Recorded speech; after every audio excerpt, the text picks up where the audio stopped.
All right, welcome back to part 2 of my talk, the results portion.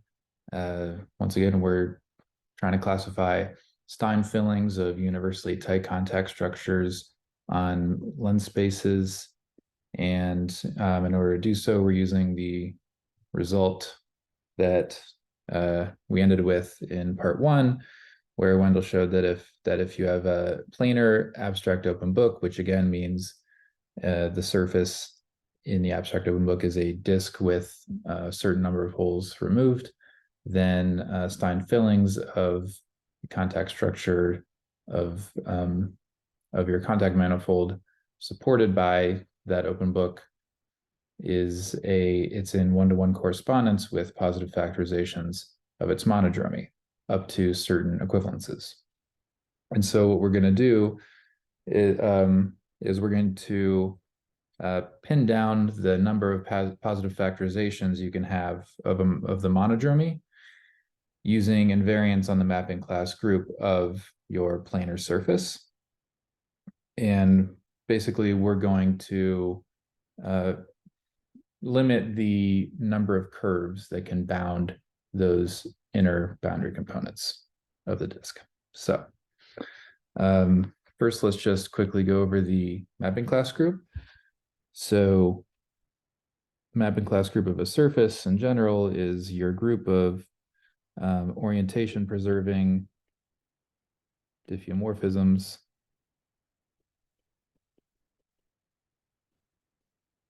on the surface that are the identity on the boundary. And then you're going to mod out by isotopy relative to the boundary. And important fact from the Dane-Lickers theorem is that the mapping class group of a surface is generated by Dane twists about simple closed curves, which we denote tau alpha. So alpha there is the curve that you're performing the Dane twist on.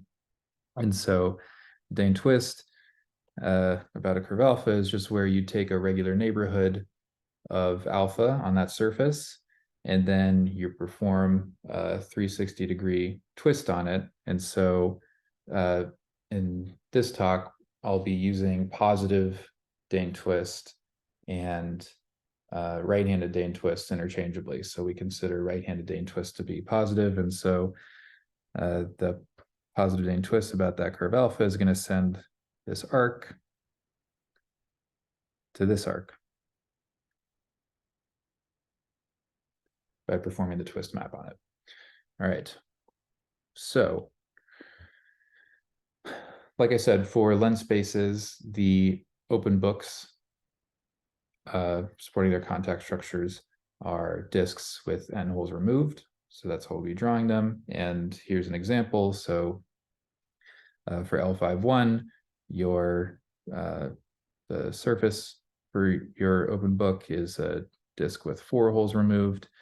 And then the monodromy is the factorization of Dane twists about these boundary parallel curves. So let's move on to our first invariant on this mapping class group. So that is multiplicity. And basically the idea of multiplicity is you take your disk with your curves that you're performing the Dane twists around, and you're going to cap off, for the ith multiplicity, you're going to cap off all of the inner boundary components except for the ith. And then you're going to have all these null homologous curves that you just sort of throw out, and you count how many are still bounding your ith inner boundary component. And when you're looking at an open book, you can really just look at the ith inner boundary component and then just count how many curves are bounding it, and that's going to be your ith multiplicity. But let's just define it rigorously first. So you label all of your boundary components like I have for this disk, and then just let F just be some diffeomorphism in the mapping class group of the disk with n holes removed. And after we cap off all of the boundary components, except the inner boundary components, except for the ith one, we're going to extend f over that new surface by defining fi to be f on the disk with n holes removed, and then the identity on all of the disks that you use to cap the inner boundary components. And so fi is it's now a map from the disk with one hole removed to itself. And so that's basically a annulus. And so fi is an element of the mapping class group of the annulus. And the mapping class group of the annulus is generated by the Dane twist about that curve C. And so that means that fi is equal to tau c raised to some power, we'll call it ni, and then we'll define the ith multiplicity of f to be that exponent ni. Okay, so that's how we've defined it, but once again, you can just look at the open book and count how many curves are bounding the ith boundary component. So let's do that here. So we have the open book for L51, and so for the multiplicity of the first boundary component, M1, we cap off the second, third, and fourth inner boundary components, and now these three curves that were bounding those inner boundary components are now null homologous. So we throw them out, and we're just left with these two, this smaller one that's only bounding the first boundary component, inner boundary component, and then this curve that is bounding all of the inner boundary components. So the first multiplicity is 2. And then similarly, when you look at the second inner boundary component, you cap off the other 3. And so then these 3 curves become null homologous. You throw them out, and then you're just left with these 2 curves. And so multiplicity of the second inner boundary component is 2, and then likewise M3 and M4 will both be 2.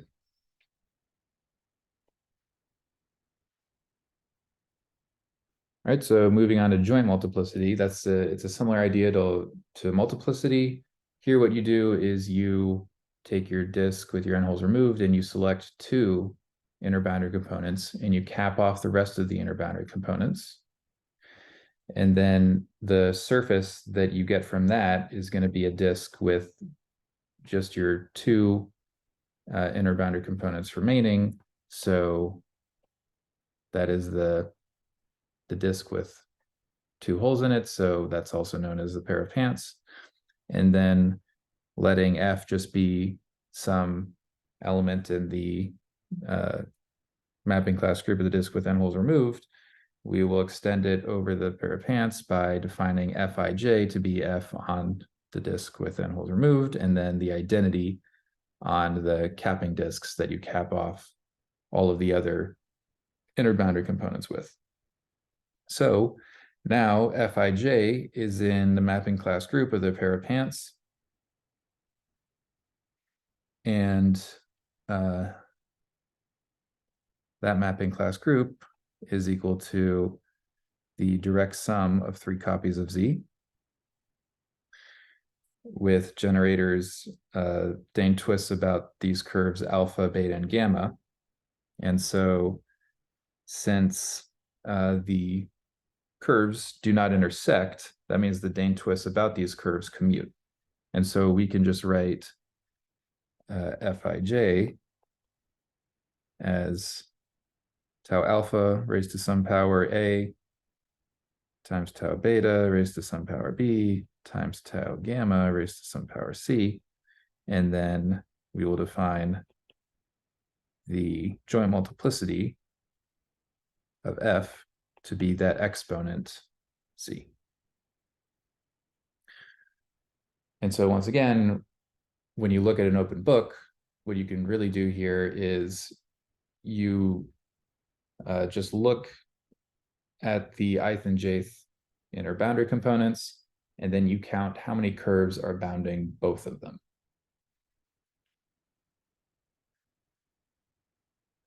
So for L51, we've got the multiplicities on the left side here. Now let's compute the joint multiplicities.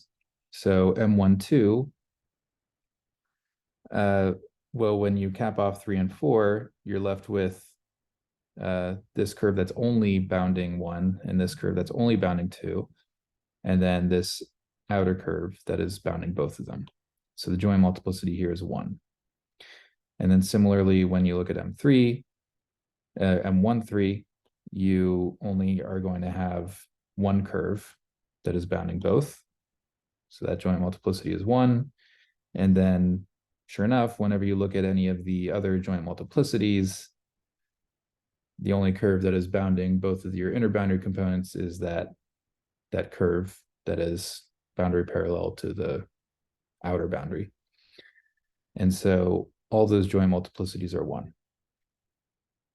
So now we've got pinned down the multiplicities and joint multiplicities of L51 with contact structure supported by this open book. And so now we want to consider what other positive factorizations we can have, namely, what other setup can we have where the curves, a certain number of curves, are bounding these inner boundary components. So by that, I mean, let's start by looking at the first inner boundary component, which we've labeled 1 there. And let's consider how many curves you can have that are bounding both that first inner boundary component as well as at least one other boundary component. So something like 1 and 4 would be an example, or 1, 3, and 2 would be an example. So let's consider the case that we only have one curve that's bounding 1 and at least one other boundary component. Well, in that case, since the joint multiplicities M12, M13, and M14 are each 1, we know that we have to have at least one curve, or exactly one curve, that is bounding 1 and 2, and 1 and 3, and 1 and 4. And so since we only have one curve that's bounding the first inner boundary component and at least one other, then the only case that can happen is when you have this curve that's bounding all 4. And so if you have this curve that's bounding all 4, then notice how the joint multiplicities, which are each 1, have all already been satisfied now. And so since the multiplicities of each inner boundary component is 2, your only option is to have these boundary parallel curves. So the positive factorization of Dane-Twist for this monodromy is actually the exact same one that we started with. So now let's consider the case where you have 2 curves that bound the first boundary component along with at least one other one. So that would be something like having a boundary or a curve that bounds 1 and 2, and then having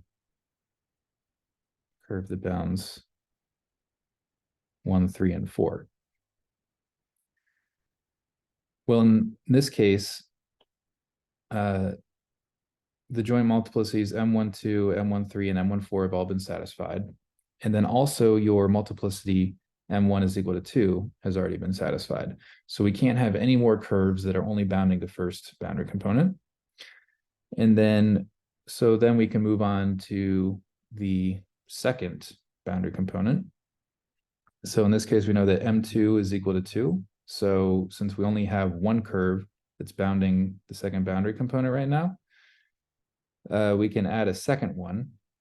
And we see that thus far, we don't have any curves that are bounding both 2 and 3 or 2 and 4. And so since the joint multiplicities M23 and M24 are both 1, and we can only have one more curve that's bounding the boundary component, the second boundary component, then we have to have a curve that's bounding 2, 3, and 4. So we showed that this has to be the case when you start with your original two curves.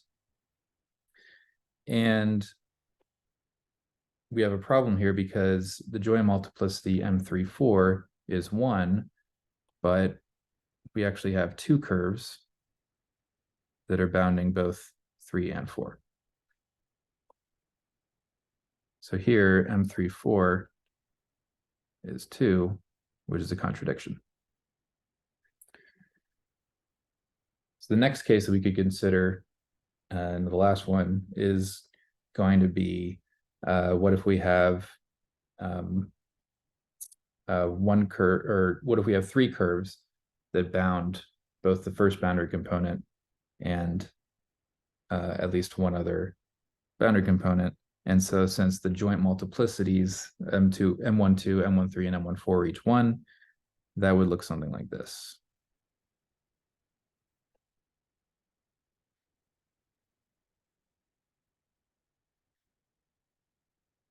But the problem here is that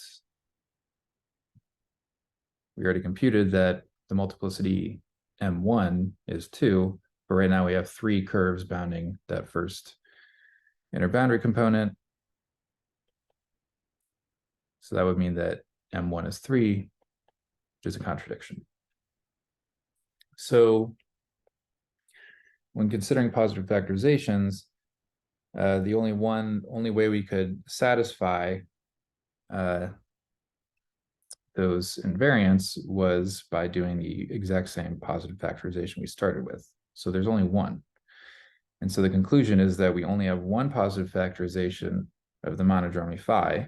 And so Wendel's result tells us that the Stein filling of L51 with contact structure supported by that open book is unique. Okay, let's consider another one. In the case L41, this is the open book that we start with. And so you can check for yourself that the multiplicities are 2 for each inner boundary component, and the joint multiplicities are each 1. And so now let's consider any other positive factorizations. So starting with the same way that we did for L51, if we start with the first inner boundary component and we consider how many curves we can have that bound both the first one as well as at least one other inner boundary component, you could have a setup like a curve bounding 1 and 3 and a curve bounding 1 and 2. And so right now the multiplicity of the first inner boundary component is 2. So that's done. And then the joint multiplicities M12 and M13 are each 1. And so we can't have any more curves bounding both of those inner boundary components. So we should move on to the second inner boundary component. And in this case, we just have one curve bounding it right now. And we also know that the joint multiplicity M23 needs to be 1. So if we have a curve that it bounds both 2 and 3, that will satisfy both of those. So now the multiplicity M2 is 2, and the joint multiplicity M23 is 1. And then, sure enough, you already have two curves bounding M3,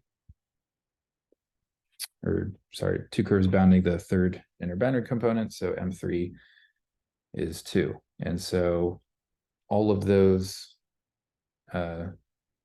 multiplicities and joint multiplicities are satisfied. So now it's a question of, is this a positive factorization of the same monodromy. And in the mapping class group world, this is called the lantern relation.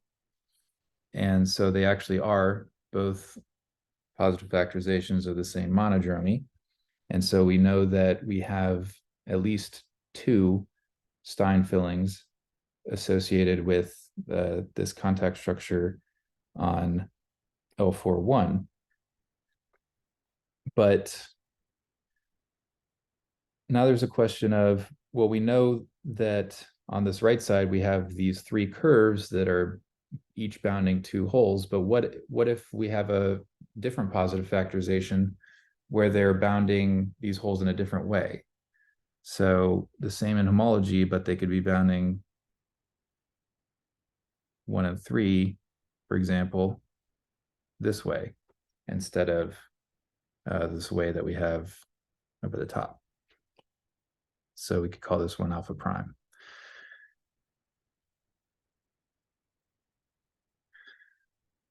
Well, as it turns out, Lodi showed that if you have another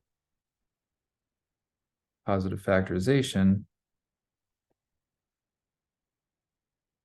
like so, where alpha prime, beta prime, and gamma prime bound the same holes as alpha, beta, and gamma, respectively, then he used using a characterization of the lantern relation by Margalit and independently by Hamidi Tarani, he showed that there exists a diffeomorphism psi that you can use to conjugate by. So psi times tau alpha prime, tau beta prime, tau gamma prime, psi inverse is equal to tau alpha, tau beta, tau gamma. And psi takes alpha prime, beta prime, and gamma prime to alpha, beta, and gamma, respectively. And so this is one of the equivalences in Wendell's result, where if you can conjugate this way, then they're actually associated with the same Stein filling. So Clody actually showed that the lantern relation, or that L41 only has the two Stein fillings here. So now we'll move on to my results. So I'm looking at length spaces for L of nm minus 1 m. And so that's negative nm minus 1 over m surgery on the unknot. And via the slam dunk operation, this is actually just integer surgery on the hop link. And we have a kind of a standard procedure for coming up with an open book supporting a universally tight contact structure for LNM minus 1m. And so you end up with an open book that looks like this, where the blue curve is bounding n minus 2 inner boundary components plus that center boundary component. And then the red curve is bounding everything, including an additional m minus 2 inner boundary components that are outside of the blue curve. And then in addition to this, the open book, the monodromy has boundary parallel curves around each boundary component. So here's my table of results. So thus far, I have that whenever n or m are 4, then you will have a lantern relation in your open book, and it'll have 2 Stein fillings. And then wherever you have this red U, that stands for unique. So we were able to use those two invariants, multiplicity and joint multiplicity, to show that these had unique positive factorizations. And then these question marks are for two different length spaces. One is L92.